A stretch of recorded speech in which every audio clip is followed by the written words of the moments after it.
Here's a video that's mostly made for a couple of my students but might be of interest to someone else as well. So here's a Genie microcontroller board with an on-board socket. That's fairly standard. I happen to have taken the LEDs off board, but the download socket is on board. And so some student projects want to have the download socket off board. So what you're going to need is you're going to need the socket wired up off board. So how do you do that? That's the question I've been asked. Well, just before we consider that, let's just have a look at the Genie download plug. And it's a standard stereo plug, and it's got three parts to it. You can hopefully see that there. And so this is known as the sleeve, this longer bit here closest to the body. So we've got the sleeve, then we've got the ring, and then we've got the tip. Now those three things mate up with the three connectors within the socket, and so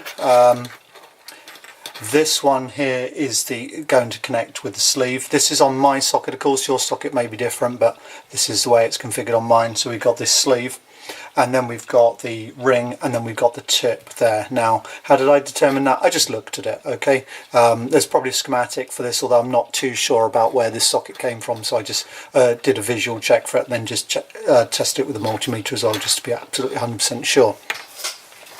Okay, so now that we know those things, so which pins do these go to? Well, this one, which is the sleeve, that connects to the status pin.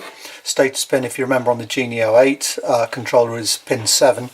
And then we've got the programming, this one here, this one's the grey one here, is connecting indirectly to the programming pin. I'll show you what I mean by indirectly on the other breadboarded circuit. And then this last one here, so we've got 1, 2, 3, so 3 is then connected directly to ground.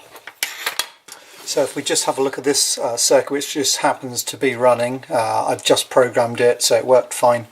And so let's have another look again. So this one connects, as I said, to the sleeve. That's the status. So this is happens to be a black wire here. So that's connecting to pin 7. So that's correct. Pin 7 is the status. It's actually shared between status and G0. And then pin 2 on this socket, as I said, that's connected to the ring, and that's the programming pin. So that's the brown wire, and if you can see here, that brown wire is going to this resistor network here. We've got a 100k resistor to ground, and then we've got a 22k resistor which goes to pin 2, which is the programming pin on the Genie 08. And then finally we've got this red wire here. It happens to be red, it could be anything, and that is connected to my ground.